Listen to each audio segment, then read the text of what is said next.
My 32 female sister-in-law 30 has always called me a disgrace and talked about how men are providers. She's repeatedly told me this and tried to shame me for having a better education and job than my husband. My husband's family are Mexican immigrants, and my sister-in-law lives in Mexico and has a Mexican husband. She recently fled the house looking for someone to stay with. My in-laws live in another state, but my sister-in-law came to us instead with her 3 children. We live in a small house in San Diego that was my grandma's before I inherited it. My in-laws live close to Houston. My husband wasn't home when his sister arrived, and I sent her away when she showed up on my doorstep. I told her to go find another provider because I wasn't it, and slammed the door in her face. My husband heard from his family and came home from work, and I told him that he had to pay for her hotel and plane tickets out of his money to go to our in-laws' place. He and his family have been angry at me. His sister has constantly bullied me for over 10 years for dumb things like not making my man a plate, my education, work, not staying at home with kids, etc. I've never liked her or her ex. I don't want her in my home, and I wasn't having it because she has no damn money because of her own stupidity of being a wifey. I refused to support her, and now my husband's family is saying he should leave me and stay in Houston with them and help his sister. I told him he could choose his sister over me, and if he's not back in 24 hours, I'm throwing his crap on the street and letting the homeless take it. Am I the idiot for telling my sister-in-law to find another provider because I'm not it? I know it seems mean, but how she's mistreated me and encouraged others to gossip about me has made me not care about her situation at all. Honey, I've mistakenly opened my home and wallet for extended family who didn't respect me, thinking the olive branch would help. I can't explain why, but it makes them hate you more and feel entitled to your money. When you eventually want to stop and let them stand on their own feet, they become more resentful than they ever were.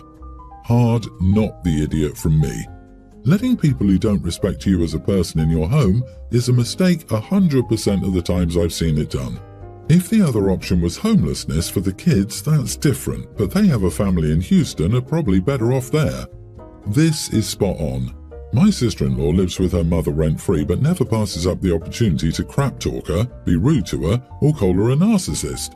My mother-in-law is no saint, but it isn't even a quarter of how terrible her moocher daughter makes her sound. Helping rude people who are already put down does nothing to help the relationship between the two. I wonder if OP's husband was sending money to the family that was still in Mexico, and once he married OP and had his own family stopped that, his angry sister-in-law was off and she of course blamed OP. My son-in-law is from Guatemala. Before he and my daughter started having a family, he sent money home every month to help them. When their daughter was born, he told his family he could no longer send them money because he had his own family now and they had to come first. Also, how does the sister-in-law know that OP doesn't make her husband's plate if the sister-in-law is in Mexico and OP and her husband are in San Diego? Did the husband complain to them? What a doormat. He can stay with his sister and mommy. I feel sorry for sister-in-law. It sounds like she was in a bad situation, which nobody deserves, but I agree that OP should not let her move in. Sister-in-law has extremely low capacity for honest self-reflection, so moving in is a disaster waiting to happen. If you want to be the bigger person, send some money to Houston. Although I imagine sister-in-law has cast OP as a villain, there is absolutely nothing she can do to get out of it. I, 29 male, have 2 siblings. My sister Lucy, 28, and brother Joe, 26. We had very different parents growing up. I went no contact over a decade ago, while my brother and sister have the best of memories with them. My parents took better care of them, cared more about their well-being, and fought for them. I always came last.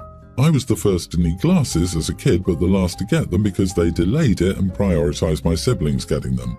By my turn, they had spent so much that I had to go for the cheapest pair that didn't fit me. When I was a teenager, I developed a cyst. It caused me some pain and surgery was advised to get it removed. But because it wasn't an essential surgery, my parents said it could wait until it needed to be removed or until I was old enough to pay for it myself.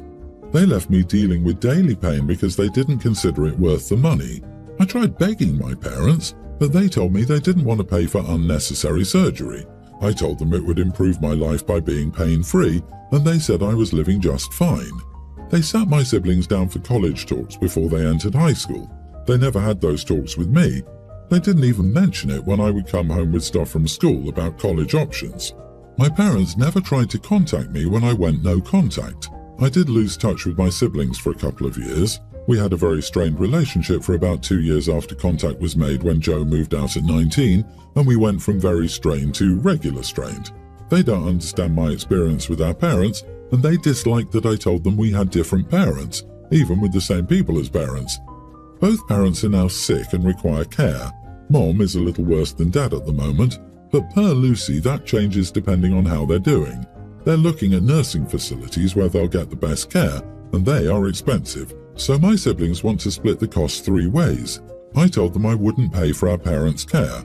They told me I have to, and surely I owe them this much. I told them the only care I would ever pay for is the kind where they get treated the same as they treated me.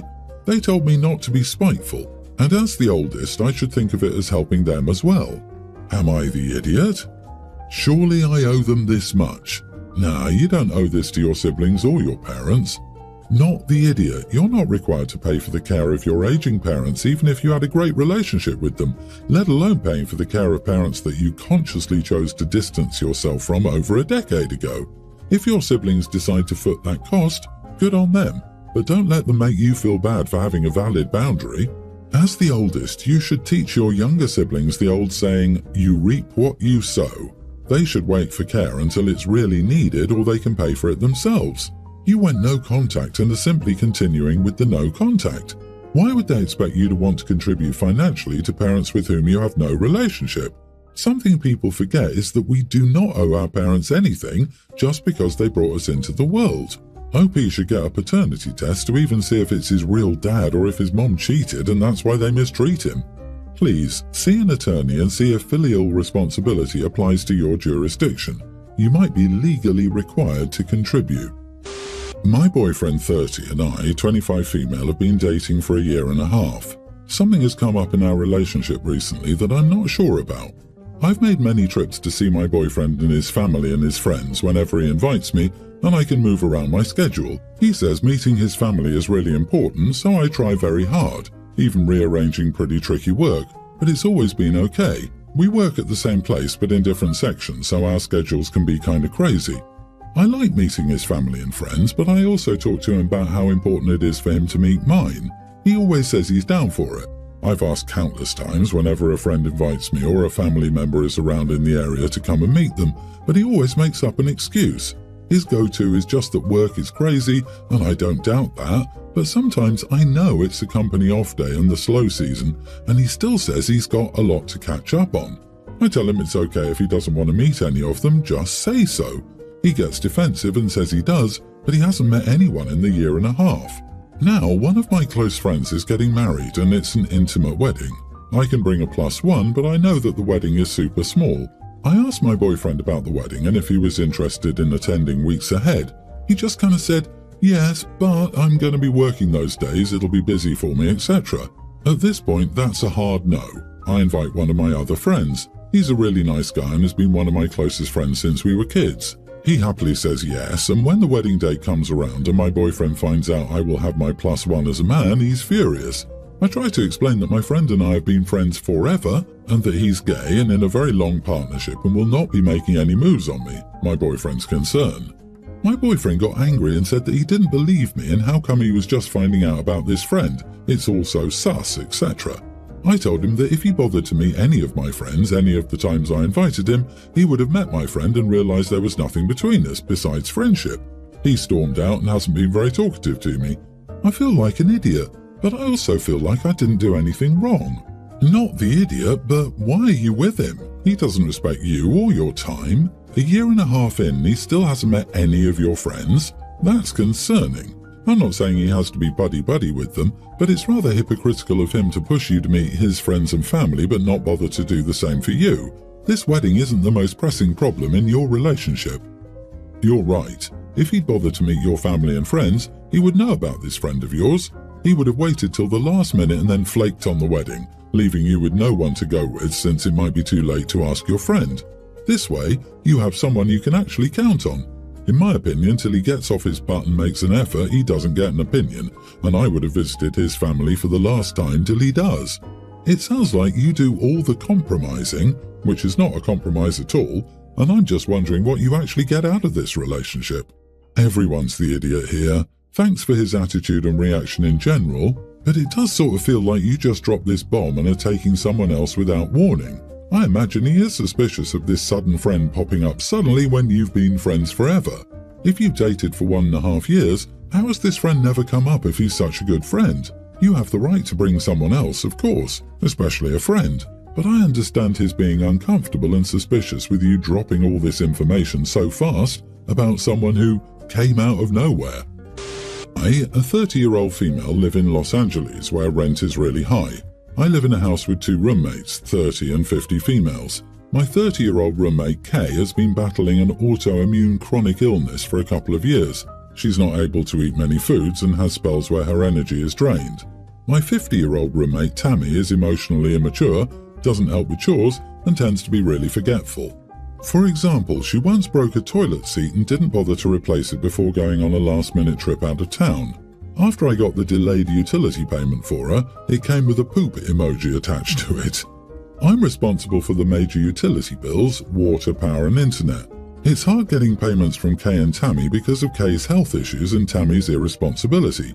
They also have 2 dogs who are very loud and cause a ruckus. I've been having a hard time coping with Kay's health problems. It's horrible for me to say it, but when she's down, she's down. That leaves the majority of household chores, bills and trash on me. I'm in school and working full-time. I can't stand living like this anymore. Recently, a friend was looking to fill a roommate vacancy. I will pay more for rent, but the location is closer to my college and work. I feel guilty moving out because of Kay's health issues. She relies on me to help her get groceries when she's sick. Not to mention, Tammy does nothing at all to help around the house. Kay even said that if I moved out, it would be bad for her because of her health problems. She says she's trying to get better, but she's been saying that for over a year and it's affecting my life too. So, am I the idiot if I move out? Not the idiot. You deserve to protect your own mental health as well, and also to have a physical space where you feel calm and comfortable. Managing a household for 2 other grown adults is also not your responsibility. I do feel bad for Kay, so if there's anything you can do to help ease the transition by finding a good new roommate, or helping Kay find resources that might help her manage life going forward without relying on Tammy, maybe help her set up weekly grocery deliveries or something, then I think you should do that if you can.